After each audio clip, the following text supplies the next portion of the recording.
So this film I originally decided to watch because a few of the cast members were actually in The Force Awakens when it came out, and there was a lot of buzz about them, so I decided to watch the movie, and I rewatched it recently because, two reasons. One of my coworkers requested me to do it, and also because the director of this film will soon be directing the Deathstroke movie under the DCEU, I'm guessing, if they still decide to do that after the whole thing with Justice League, but that's beside the point. Here's my review on The Raid. The Raid is a 2011 independent film that was made in Indonesia and follows a SWAT task team that was sent to infiltrate a high-rise building somewhere in downtown Jakarta, and it's run by a drug lord. This building has 30 floors, and the team has to fight through an entire army to accomplish their mission.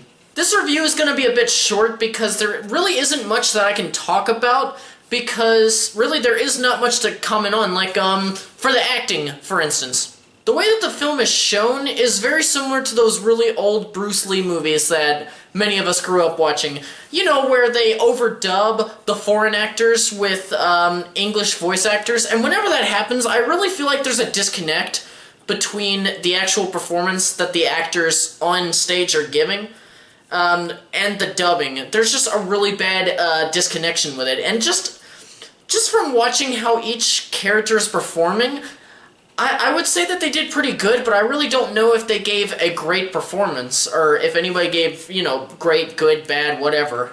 As for the story itself, it's very simple. Like, what I said earlier is pretty much the synopsis, and yeah, that's basically the movie right there. The whole SWAT team has to go into a building to take down a drug lord, and it's just non-stop action. Other than a few things like how the characters conduct themselves once they go into the building, the movie is the synopsis in a nutshell. But the film makes up for its very simple premise with some amazing, groundbreaking fight sequences, whether you're talking about the choreography, the cinematography, whatever. If you're an action film junkie, this is the type of movie for you. You're gonna love this movie, especially if you love kung fu movies.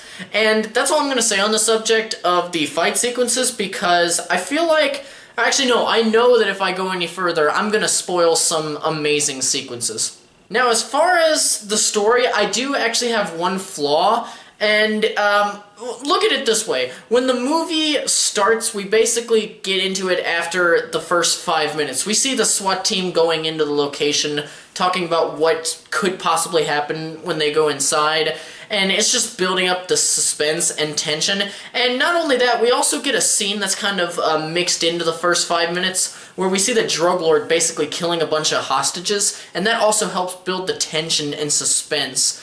And it just culminates into all of these great fight sequences, and it just happens over and over and over and over and over and over and over again. But some people would see that as a flaw in itself, that there's just way too much action, but honestly, it just entertained me so much that I don't consider that the flaw. The flaw that I have is in those few times where the film slows down for a bit so that the characters can really discuss what's going on and also give a better insight into who they are as people. Their backstories. And to that, that to me is the weakest part of the entire movie.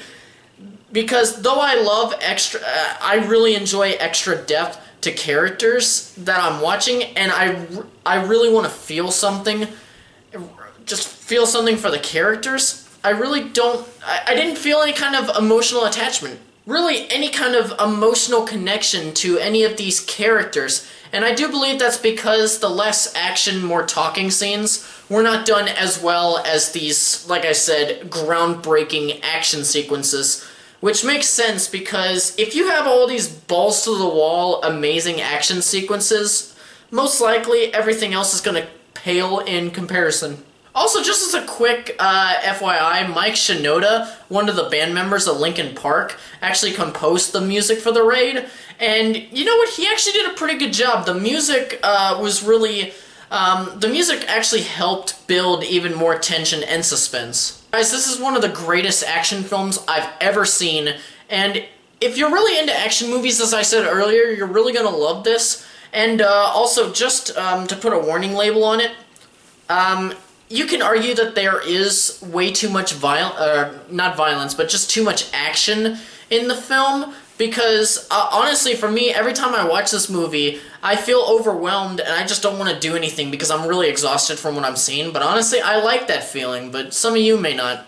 But either way, I still think it's a great film, and I will be giving The Raid 4 reels. Well, that'll do it for me today. Please subscribe if you haven't already for more reviews and content. And as always, thank you so much for watching, and farewell until the next video. Bye, guys.